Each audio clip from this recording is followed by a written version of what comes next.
اسی طرح Peoples party سے شہری رحمان موجود تھیں، راجہ پرویز اشرف موجود تھے، تحریک انصاف سے فیصل جاوید موجود تھے. تو جب اس طرح کے کویسچنز ہوتے ہیں اس طرح کی بریفنگز میں تو انڈائریکٹلی یہ جو اپوزیشن ہوتی ہے کوئی بھی یعنی کسی بھی دور میں تو وہ کوشش کرتی ہے کہ ذرا جی ایچ کیو کی پلس چیک کر لے کہ وہ حکومتی اقدامات کے بارے میں کیا سوچتے ہیں اور کیا ان کے خیال میں حکومت ٹھیک طرح سے نظام حکومت چلا رہی ہے یا نہیں چلا رہی. تو اب وہاں پر جو کویسچن آنسر سیشن ہوا ہے ایک تو سیکیورٹی معاملات پر اور پھر تھوڑا سا انڈائریکٹلی بالکل کوئی ڈائریکٹلی کویسچن اس طرح نہیں ہوا لیکن انڈائریکٹلی جو کویسچنز ہوئے ہیں ان سے تو ان کے جو جوابات آئے ہیں تو ہمارے ذرائع کے مطابق جو لوگ وہاں پہ شریک تھے ان کے جوابات سے تو یہ لگا ہے کہ عسکری قیادت کی جانب سے یہی میسج دیا گیا ہے کہ وہ چاہتے ہیں کہ ملک کے اندر ایک سیاسی استحکام ہو، پالیسیز کا تسلسل ہو. اس وقت کسی قسم کا کوئی جواز نہیں ہے کہ اس حکومت کے خلاف کوئی ایڈونچر کیا جائے. یعنی جو شہباز شریف کی خواہش ہے کہ فوج کو جس طرح سے انہوں نے قومی حکومت کا ایک نعرہ لگا کر ان کی پلس چیک کرنے کی کوشش کی تھی، یا میاں نواز شریف کی یہ خواہش ہے کہ فوج کوئی عمران خان صاحب کی حکومت کے خلاف کوئی اقدام کرے. تو یہاں سے جو نبض آئی ہے، جو پلس آئی ہے جی ایچ کیو سے، وہ یہ آئی ہے کہ پیغام یہ دیا گیا ہے کہ فوج ایک منتخب ایک ادارے کے طور پر ایک منتخب حکومت کے ساتھ کھڑی ہے اور چاہتی ہے کہ پاکستان کے اندر سیاسی استحکام رہے اور پالیسیوں کا تسلسل رہے. تو اس سے تو یہ ثابت ہو گیا کہ جو کوششیں کی جا رہی ہیں اپوزیشن کی جانب سے کہ کسی طریقے سے اسٹیبلشمنٹ کو استعمال کیا جائے حکومت کے خلاف، وہ کوششیں جو ہیں ان کے اوپر ایک واضح فیصلہ آ گیا ہے کہ اس وقت کسی بھی قسم کا سیاسی عدم استحکام اسٹیبلشمنٹ ملک کے اندر نہیں چاہتی. راج صاحب یہ تو خیر بریفنگ ہو گئی اور لندن کے اندر نواز شریف صاحب نے تقریر کی، پی ڈی ایم کے جلسے سے خطاب کیا. اچھا میں تو خیر لوگ یہ کہتے ہیں کہ جناب یہ بڑی غلطی ہوئی ہے نواز شریف کو باہر بھیج کر. مجھے تو سر ایسا لگتا ہے کہ نواز شریف صاحب کے جتنے چہرے پر ماسکس تھے وہ اتر گئے ہیں اور وہ پاکستان کی پہلے تو یہ ہوتا تھا رائے صاحب کہ کسی ایک شخص کے بارے میں یا کسی ایک عہدے کے بارے میں وہ تنقید کرتے تھے. ہارلے اسٹریٹ کلیننگ پہ بھی کھڑے ہو کر انہوں نے ادارے کو نہیں بلکہ کسی ایک شخص کو جو ہے وہ حرف تنقید بنایا. لیکن کل کی جو تقریر ہے اس میں انہوں نے یہ کہا کہ پاکستان کے 22 کروڑ عوام، اس میں سے 21 کروڑ عوام ایک طرف یعنی غریب ہیں اور چند لاکھ لوگ، اور وہ چند لاکھ لوگ جو ہیں وہ پاکستان کے ایسٹس پہ قابض ہیں، زمینوں پر قابض ہیں، ان کی مراتیں دی جاتی ہیں، تنخواہیں دی جاتی ہیں. میں اور میرے ویورز اور رائے صاحب ہمارے ویورز جو ہیں ہمیں یہ سمجھائیں کہ یہ چند لاکھ کون ہے. ان کی مراد سیاستدانوں سے تھی، چونکہ سیاستدان ہی تو قابض ہیں، سیاستدان ہی تو سب کچھ کرتے ہیں، حکومتوں میں ہوتے ہیں تو حالات بدلتے نہیں ہیں. جس کی طرف اشارہ کروایا انہوں نے کہ پاکستان کے 21 کروڑ عوام غریب ہیں، تو سر یہ 21 کروڑ عوام غریب کس نے کیے ہیں؟ دیکھیں ایک تو اشارہ میاں نواز شریف کا تھا فوج کی طرف. اگر ہم اسٹریٹ فارورڈ بات کریں تو ان کا اشارہ فوج کی طرف تھا جس طرح سے وہ پہلے فوج پر تنقید کرتے رہے ہیں. نہیں راج صاحب سوری راج صاحب، یہ پہلی دفعہ ہوا ہے، مجھے آپ کی میں بات کاٹ رہا ہوں، یہ پہلی دفعہ ہوا ہے کہ انہوں نے فوج پورے انسٹیٹیوشن پہ تنقید کر دی ہے کہ چند لاکھ لوگ 21 کروڑ ایک طرف کر دی اور فوج کو ایک طرف کر دیا. جی ہاں، لیکن اس سے پہلے بھی جب وہ فوجی قیادت پر تنقید کر رہے تھے تو اسے بھی جو ہماری فوج ہے وہ اسے ایک ادارے کے اوپر ہی تنقید کے طور پر لے رہی تھی. یہ نہیں ہو سکتا کہ آپ کہیں کہ میں تو یہ 4 5 6 جنرلز کے اوپر تنقید کر رہا ہوں اور آپ کی وہ سٹنگ قیادت ہو اور آپ یہ کہیں کہ باقی جو ادارہ ہے وہ ہمارا ہے، لیکن یہ جو 6 جنرلز 7 جنرلز ان کو لیڈ کر رہے ہیں وہ ہمارے نہیں ہیں. تو پاک فوج جس قسم کا ڈسپلنڈ ادارہ ہے تو وہ پورے ادارے نے اس کو اسی طرح لیا ہے کہ میاں نواز شریف نے ہم پر الزامات لگائے ہیں اور ہم پر تنقید کی ہے. اب جو میاں نواز شریف نے ایک نیا نیریٹو بنایا ہے، پہلے تو ان کا ایک بیانیہ یہ تھا کہ کیوں نکالا. اب یہ جو تقریر ہم نے سنی ہے اس کا یہ بیانیہ تھا کہ میں خاموش کیوں رہوں. یعنی وہ ایک فقرہ بولتے تھے، اس کے بعد کہتے تھے میں خاموش کیوں رہوں. کوئی میرا خیال ہے کہ 10-12 مرتبہ انہوں نے جس طرح سے وہ کیوں نکالا والا ایک بار بار لفظ دہراتے تھے اپنی تقریروں میں، تو اب انہوں نے یہ الفاظ اپنے دہرائے. لیکن ان سے جو پاکستانی عوام ہیں اور جو باشعور لوگ ہیں وہ یہ پوچھتے ہیں کہ اگر آپ کا یہ الزام درست ہے کہ جنرل باجوہ نے دھاندلی کروائی تھی 2018 کے الیکشن میں، جس کے متعلق آپ بار بار کہتے ہیں کہ آرمی چیف نے دھاندلی کروائی تھی اور D G I S I general Faiz Hamid نے کرائی تھی، تو پھر آپ یہ بتائیں کہ اسی جنرل باجوہ کو، انہی جنرل باجوہ کو جب ان کی ایکسٹینشن کا معاملہ آیا تو آپ نے ایکسٹینشن آپ نے ان کی حمایت کیوں کی؟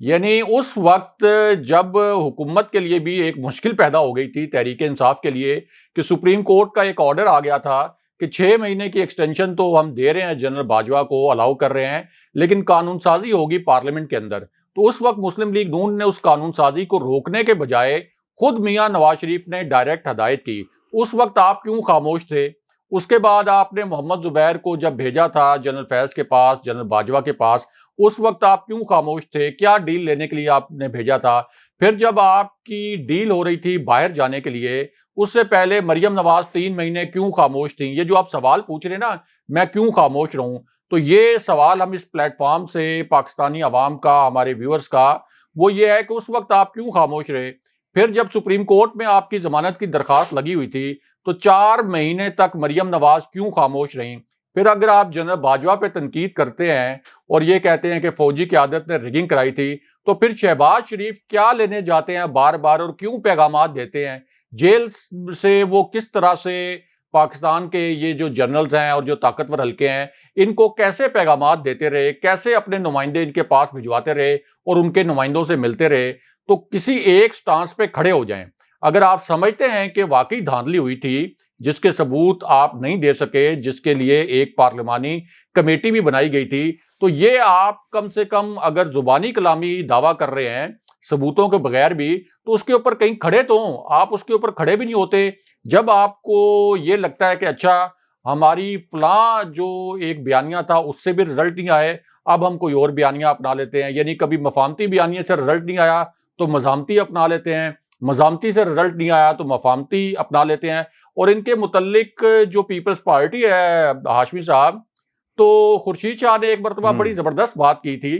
اور خورشید شاہ کے اپنے اوپر بھی کرپشن کے الزامات ہیں، لیکن ظاہر ہے کہ وہ ایک اچھے مقرر ہیں. انہوں نے اسمبلی میں بھی کبھی کبھار بڑی اچھی تقریریں کی ہیں، تقریروں کی حد تک. ان کے اوپر ویسے کرپشن کے ایسے الزامات ہیں کہ جو مطلب ناقابل یقین ہے. لیکن انہوں نے ایک دفعہ یہ کہا تھا کہ یہ نون لیگ ایک ایسی جماعت ہے کہ جب ان کے اوپر کوئی مشکل آ جائے تو یہ آپ کے پیر پکڑ لیتے ہیں، اور جب ان کی مشکل ختم ہو جائے تو یہ آپ کا گریبان پکڑ لیتے ہیں. یہ ان کی جو پی ڈی ایم کے اندر اتحادی جماعت تھی پیپلز پارٹی، ان کے جو پہلے اپوزیشن لیڈر بھی رہے خورشید شاہ، انہوں نے آن ریکارڈ یہ الفاظ ان کے لیے بولے تھے، اور بالکل ٹھیک جانچا ہے انہوں نے ان کو کہ جس وقت ان کو ضرورت ہوتی ہے اسٹیبلشمنٹ کی، اس وقت یہ پیر پکڑنا شروع کر دیتے ہیں. جس وقت یہ دیکھتے ہیں کہ پیر پکڑنے سے کام نہیں لے رہا، نہیں بن رہا، اس وقت ان کی کوشش ہوتی ہے کہ اب ہم کوئی دباؤ ڈال کر، تنقید کر کے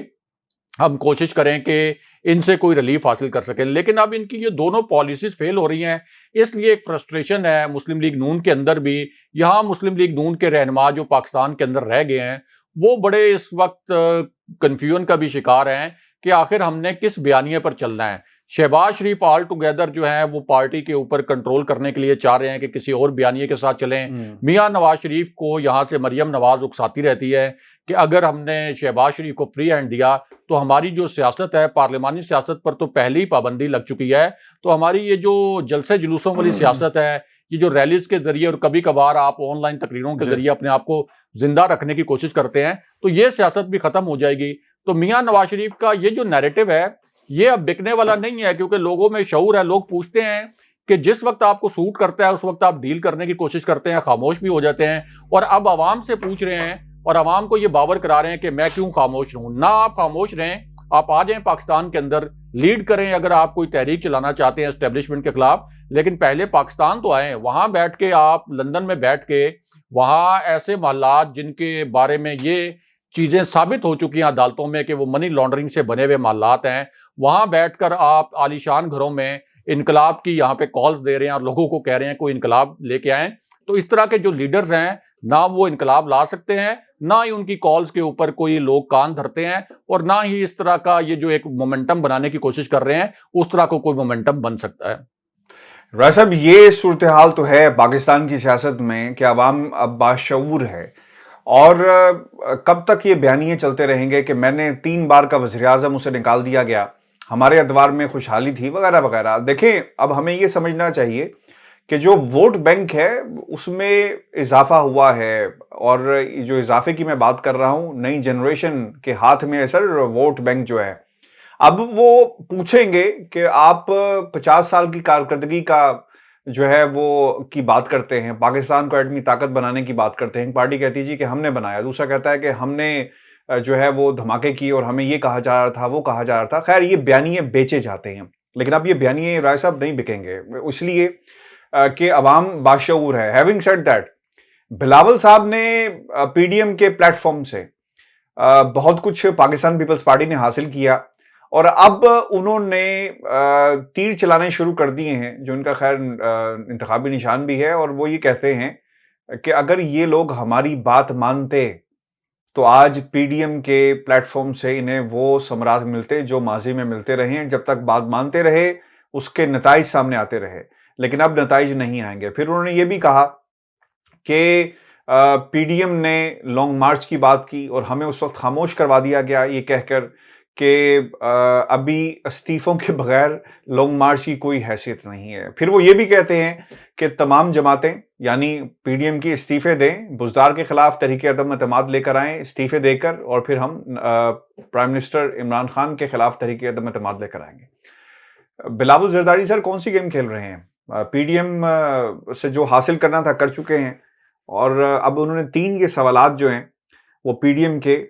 سامنے رکھتی ہیں۔ دیکھیں، بلاول جو کہہ رہے ہیں کہ ہم کچھ مزید نتائج حاصل کر سکتے تھے پی ڈی ایم کے پلیٹ فارم سے، تو انہیں لگتا یہ ہے کہ کوئی ان کو اس قسم کا افسوس ہے کہ فریال تالپور پر جس قسم کے الزامات ہیں کرپشن کے، اگر یہ پی ڈی ایم چلتا رہتا تو ان کے مقدمات میں بھی وہ ریلیف لے لیتے۔ پھر خورشید شاہ کے جو مقدمات ہیں، اگر یہ پی ڈی ایم چلتا رہتا تو اس میں بھی کوئی ریلیف لے لیتے، جس طرح سے آصف علی زرداری کے مقدمات میں جب پی ڈی ایم کی یہ تحریک چلائی گئی تھی تو سب کو پتا تھا کہ آصف علی زرداری کے اوپر اتنے سنگین کرپشن کے الزامات ہیں کہ وہ بالکل گرفتار ہونے والے تھے۔ تو بلاول بھٹو کو لگتا ہے کہ ابھی افسوس ہے کہ اس پی ڈی ایم کی تحریک سے انہوں نے کم فائدہ اٹھایا ہے، اور اگر یہ پی ڈی ایم کی تحریک چلتی رہتی تو وہ کچھ زیادہ فائدہ اٹھاتے۔ دوسرا، چونکہ یہ ہاشمی صاحب غیر فطری اتحاد تھا، پیپلز پارٹی جو ہے وہ آپ یہ کہہ سکتے ہیں کہ بالکل ایک الگ قبلے کی جماعت ہے، مسلم لیگ نون آل ٹوگیدر ایک الگ قبلے کی جماعت ہے، لیکن چونکہ راستہ روکنا تھا عمران خان کا اور عمران خان کی حکومت گرانا مقصود تھا، تو اس لیے یہ غیر فطری اتحاد بنا، لیکن یہ بڑا ایویڈنٹ تھا کہ یہ زیادہ دیر تک چل نہیں سکتا۔ اب جو کہہ رہے ہیں بلاول کے مزید ہم نتائج حاصل کر سکتے تھے، تو نتائج ایک تو انہوں نے سینٹ کی اضافی نشست جیت لی اسلام آباد سے، یعنی پی ڈی ایم کو استعمال کرتے ہوئے، اور مولانا فضل الرحمان اور شہباز شریف جو ہیں اور مریم نواز بھی ظاہر ہے کہ اس بات پر زچ بھی ہیں کہ سینٹ میں اپنا اپوزیشن لیڈر بھی لے آئے، اس کے بعد سینٹ کی ایک اضافی نشست بھی حاصل کر لی، اور پی ڈی ایم سے سارے فائدے انہوں نے اٹھائے۔ اسی طرح مسلم لیگ نون بھی چاہتی یہ تھی کہ جس طرح سے پیپلز پارٹی نے کچھ فائدے اٹھا لیے ہیں، اسی طرح ہم بھی کوئی فائدے اٹھا سکیں، لیکن چونکہ وہ تمام ریڈ لائنز انہوں نے کراس کی تھیں، اس کے بعد ان کے اوپر بھی ظاہر ہے کرپشن کے بڑے سنگین قسم کے الزامات تھے، تو مسلم لیگ نون کو یہ افسوس ہے صرف کہ ہم اس قسم کے فائدے کیوں نہیں اٹھا سکے جس قسم کے فائدے پیپلز پارٹی نے اٹھائے ہیں۔ اور اس میں سب سے بڑا جو نقصان اٹھایا ہے وہ مولانا فضل الرحمان نے اٹھایا ہے، یعنی مولانا فضل الرحمان نے اپنے جو مدارس کے بچے وغیرہ ہیں ان کی سٹریٹ پاور کو استعمال کر کے، اور پھر چونکہ ایک مذہب کا فیکٹر ہے ہاشمی صاحب بڑا خطرناک، کیونکہ یہ جب مذہب کے فیکٹر کو سیاسی مقاصد کے لیے استعمال کرتے ہیں تو یہ ایک بڑا خطرناک معاملہ ہو جاتا ہے۔ اگر حکومت ان مدارس کے بچوں کے خلاف کوئی کارروائی کرتی، آج بھی اگر مولانا فضل الرحمان کے خلاف کوئی کارروائی کریں، حتیٰ کہ نیب نے جب نوٹس دیا تھا مولانا فضل الرحمان کو تو نیب کو پیچھے ہٹنا پڑا، کیونکہ جس قسم کی دھمکیاں آ رہی تھیں تو پھر تو اس سارے معاملے کو یہ ایک مذہب کا معاملہ بنا لیتے، اور ہمیں پتہ ہے کہ پاکستانی معاشرہ جو ہے وہ مذہب کے معاملے میں کبھی کبھی بہت حساس بھی ہو جاتا ہے۔ تو اس وجہ سے مولانا فضل الرحمان کا وہ جو دباؤ تھا، یعنی جو مذہب کو وہ سیاست کے لیے استعمال کر رہے تھے، اس کی بنیاد پر یہ پوری پی ڈی ایم چلی ہے، یعنی پوری تحریک کا جو مومنٹم تھا، جو ٹیمپو تھا، وہ اس کی وجہ سے تھوڑا بہت بنا۔ لیکن مسلم لیگ نون کے ہاتھ میں جب گیم آئی لاہور کے جلسے میں، جہاں سے انہوں نے یہ ڈیسائیڈ کرنا تھا کہ اب ہم نے اسلام آباد کی جانب لانگ مارچ کرنا ہے اور پارلیمنٹ سے استعفے بھی دینا ہے، تو مسلم لیگ نون نے وہ جو تھوڑا بہت مومنٹم بنا ہوا تھا وہ مکمل جو ہے وہ گرا دیا، اور وہاں پر وہ ایک کامیاب جلسہ نہیں کر سکے۔ تو اب بلاول بھٹو جو تانے دے رہے ہیں ان کو کہ پارلیمنٹ سے استعفے ہم نے نہیں دیے تھے تو آپ نے کہا تھا کہ لانگ مارچ کا کوئی فائدہ نہیں، تو اب آپ پارلیمنٹ سے استعفے دے دیں، آپ لانگ مارچ کر لیں، ہر 2-4 ہفتے کے بعد آپ کہتے ہیں کہ لانگ مارچ کریں گے لیکن پھر اس کے اوپر عمل نہیں کرتے، تو اس سے اپوزیشن کمزور ہوتی ہے۔ تو اگر صرف اپوزیشن کی سیاست کے کانٹیکس میں دیکھا جائے تو پھر تو بلاول بھٹو کی بات ٹھیک ہے، صرف اپوزیشن کی سیاست کے کانٹیکسٹ میں اور سیاق و سباق میں دیکھا جائے کہ اب نہ تو یہ پارلیمنٹ سے استعفے دینے کے لیے تیار ہیں، اور پہلے اسی بنیاد پر انہوں نے یہ ایک بہانہ بنایا تھا کہ پیپلز پارٹی استعفے نہیں دے رہی تو ہم لانگ مارچ نہیں کریں گے، لیکن اصل صورتحال یہ ہے جو اسلام آباد کے صحافی، لاہور کے صحافی سب جانتے ہیں کہ اس لانگ مارچ کے لیے تیاری نہیں تھی، صفر تیاری تھی، کیونکہ جب آپ لانگ مارچ کرتے ہیں تو آپ یونین کونسل کی سطح پر اپنے جو کارکن ہیں ان کو فعال کرتے ہیں، آپ ٹارگٹس دیتے ہیں اپنی لوکل قیادت کو کہ آپ نے فلاں یونین کونسل سے اتنی گاڑیاں لے کے آنی ہیں، اتنے موٹر سائیکلز لے کے آنے ہیں، اتنے آپ نے کارکن لے کے آنے ہیں، تو گراؤنڈ پہ کوئی کام نہیں ہوا تھا، اور اگر وہ لانگ مارچ جس طرح سے انہوں نے تاریخ دی تھی اگر اس تاریخ پہ ہوتا تو اسلام آباد کے اندر یہ 5,000 لوگ بھی اکٹھے نہیں کر سکتے تھے، تو اس وجہ سے اس وقت ایک فیس سیونگ کے لیے یہ بہانہ بنایا گیا کہ پیپلز پارٹی چونکہ استعفے نہیں دے رہی تو ہم اس لانگ مارچ کو ملتوی کر رہے ہیں، اور دوسرا یہ کہ لانگ مارچ سے پہلے انہوں نے اسٹیبلشمنٹ کی پلس بھی چیک کرنے کی کوشش کی تھی کہ اس لانگ مارچ کے اوپر کیا اسٹیبلشمنٹ دباؤ میں آ جائے گی، یا اگر ہم ریڈ زون میں جائیں گے اور وہاں پر کوئی تشدد کی صورتحال پیدا کریں گے تو کیا اسٹیبلشمنٹ کوئی مداخلت کر کے ایسی کوئی صورتحال پیدا ہو سکتی ہے کہ جس کے اندر وہ یہ کہیں کہ اب اس پوری تحریک میں تشدد کا عنصر شامل ہو گیا ہے تو کوئی نئی حکومت کی بات کریں یا بری حکومت کی بات کریں۔ لیکن جب ان کو پتہ چل گیا کہ اسٹیبلشمنٹ تو ایک منتخب حکومت کے ساتھ کھڑی ہے تو وہ لانگ مارچ اصل میں اس لیے انہوں نے منسوخ کیا تھا، اور اسی طرف بلاول بھٹو اشارہ کر رہے ہیں پیپلز پارٹی کی اپنی قیادت جو ہے وہ کوئی پاک صاف قیادت نہیں ہے، الزامات ہیں، لیکن اپوزیشن کی سیاست تک اور اپوزیشن کی سیاست کے سیاق و سباق میں ان کی بات ٹھیک ہے۔ راجہ صاحب، یہ تو پاکستان کا سیاسی منظرنامہ ہے، لیکن انٹرنیشنل سیاسی منظرنامے کے اوپر طالبان کی سپریم کونسل کا 3 روزہ اجلاس ختم ہو گیا اور حکومت سازی کے لیے اہم فیصلے ہوئے، اور پنجشیر میں بھی حالات جو ہیں افغانستان سے مکمل انخلا ہو چکا ہے امریکہ کی افواج کا۔ اب کیا ہوگا؟ واٹ ول بی نیکسٹ سر؟ کیا ہے دنیا کے لیے، افغانستان کے لیے؟ کیونکہ جو سب سے بڑا میرا کنسرن ہے سر، شاید پتہ نہیں اب دنیا کیا سوچ رہی ہے، جو مجھے لگتا ہے وہ ممالک جہاں پر ترقی ہے، گورنمنٹس موجود ہیں، ڈیموکریسیز موجود ہیں، یا کسی بھی قسم کا سیٹ اپ موجود ہے، تو سب سے بڑا مسئلہ رائے صاحب جو ان ممالک کو آتا ہے نا وہ اکانومی کو کیسے چلانا ہے۔ لیکن افغانستان تو سر اکانومی نام کی کیا چیز ہوگی جسے ہم اکانومی کہیں گے، اور وہ اکانومی اور معیشت کا پہیہ جو چل سکے گا کہاں سے؟ وہ جو ڈالر امریکہ میں پڑے ہوئے تھے وہ بھی انہوں نے دبا لیے، جو امداد آنی تھی اب وہ بھی نہیں آئے گی۔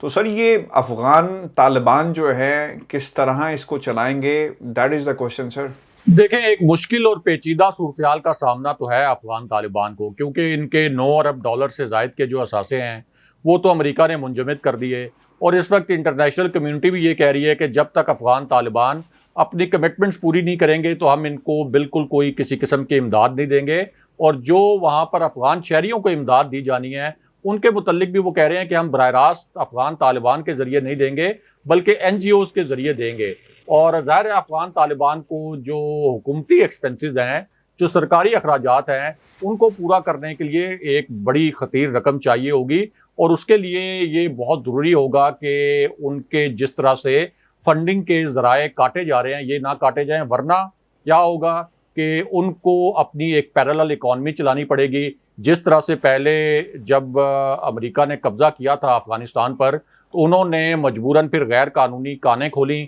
وہاں سے انہوں نے ملینز آف ڈالرز کمائے، پھر انہوں نے جو غیر قانونی طریقے سے ترسیلات زر خلیجی ممالک سے آتے رہے، پھر جو ان کے ہمدرد تھے وہاں سے غیر قانونی طریقے سے ترسیلات زر ان تک پہنچتے رہے، پھر انہوں نے وہاں کے جو تاجر تھے ان کے اوپر ٹیکسز لگائے، کیونکہ ظاہر ہے کہ امریکہ نے وہاں پہ قبضہ کیا ہوا تھا، ان کے پاس فنڈز کے کوئی اور ذرائع نہیں تھے، تو انہوں نے اسی طرح سے پھر اپنے فنڈز حاصل کیے، اور یہاں تک کہ انہوں نے منشیات کو بھی سمگل کیا جس وقت ان کی جنگ جاری تھی۔ تو اگر انٹرنیشنل کمیونٹی دوبارہ سے ان کے گرد ایک گھیرا تنگ کرتی ہے، یعنی ان کے اوپر معاشی پابندیاں لگاتی ہے، یا ان کے جو جس طرح 9 ارب ڈالر منجمد کیے گئے ہیں، تو پھر اس کی ذمہ داری ہاشمی صاحب پھر انٹرنیشنل کمیونٹی پر ہوگی اگر افغان طالبان وہی کام شروع کر دیتے ہیں اپنے یہ فنڈز کو مینیج کرنے کے لیے. لیکن ابھی تک تو لگ یہ رہا ہے کہ افغان طالبان تھوڑا صبر سے کام لے رہے ہیں, تھوڑی سی چیزوں کو وہ کوشش کر رہے ہیں کہ انٹرنیشنل کمیونٹی کے ساتھ اپنی کمٹمنٹس پوری کریں, لیکن کتنی دیر وہ صبر کر سکتے ہیں, کتنی دیر انتظار کر سکتے ہیں. الٹیمیٹلی ظاہر ہے ان کو فنڈز چاہیے ہوں گے حکومت چلانے کے لیے, اپنے سرکاری اخراجات چلانے کے لیے. دوسری جانب جو کوئی 85 ارب ڈالر کا اسلحہ ان کے ہاتھ لگا ہے, جس میں بلیک ہاک ہیلی کاپٹرز بھی ہیں, MI-17 ہیلی کاپٹرز بھی ہیں, تو اس کا تخمینہ بتایا گیا ہے کہ یہ 85 ارب ڈالر کے ہیں. لیکن ظاہر ہے کہ اس کے اندر سے کچھ اسلحہ اور کچھ طیارے وغیرہ ایسے ہیں جو کہ امریکہ جاتے ہوئے ناکارہ بنا گیا تھا, ان کے سپیئر پارٹس وغیرہ بھی افغان طالبان کے پاس نہیں ہیں. تو اس اسلحے کو کیا وہ اچھے طریقے سے یوز کر سکتے ہیں, نہیں کر سکتے, یہ آنے والا وقت بتائے گا. لیکن اس میں ایک بہت اہم بات یہ ہے, اور یہ آخری بات کرتے ہیں اس پلیٹ فارم سے آج کے دو ٹوک میں, کہ جو ایک تصویر جاری کی ہے امریکی محکمہ دفاع نے, کہ جس کے اندر انہوں نے بتایا کہ میجر جنرل جو ہیں کابل سے, میجر جنرل کرس آخری فوجی ہیں جو نکل رہے ہیں. اب انہوں نے تو اپنی طرف سے بڑے فخریہ انداز میں یہ تصویر جاری کی باقاعدہ ٹویٹر پر محکمہ دفاع نے, لیکن یہ جو تصویر وائرل ہوئی ہے یہ اصل میں ان کا جو یہ پورا ایک موو تھا یہ بیک فائر کر گیا ہے, کیونکہ یہ عوام کی یادداشتوں میں محفوظ ہو گیا ہے. یعنی کروڑوں لوگوں نے اس کو پہلے 4 گھنٹے میں دیکھا ہے, ایک اندازے کے مطابق 30 کروڑ سے زائد لوگوں نے دیکھا ہے. تو یہ امریکہ کی شکست کی ایک علامت بن گئی ہے کہ ان کا آخری فوجی وہاں سے جا رہا ہے, اور یہ بہت عرصے تک تصویر امریکہ کو, امریکیوں کو ہانٹ کرے گی. اور بالکل ویتنام جنگ میں جیسے انہوں نے اپنے سفارت خانے سے ریسکیو کیا تھا ہیلی کاپٹر کے ذریعے اپنے عملے کو, تو وہ تصویریں آج تک ان کو ہانٹ کرتی ہیں. یہ تصویر اپنی طرف سے انہوں نے فخریہ جاری کی تھی, لیکن یہ ہمیشہ کے لیے امریکی شکست کی ایک علامت بن کر پوری دنیا کے لوگوں کے ذہنوں میں زندہ رہے گی کہ کس طرح سے ہزیمت کا شکار ہو کر امریکہ آخر میں نکلا تھا, اور یہ تصویر ایک تاریخ کا حوالہ بن کر رہ جائے گی. بہت شکریہ ویورز, یہ آج کا دو ٹوک تھا. اپنے کمنٹس ضرور بھیجیے گا اور ہمارے اس چینل کو ضرور سبسکرائب کریں, کمنٹس بھیجیں. اجازت دیجیے, اللہ نے کہا.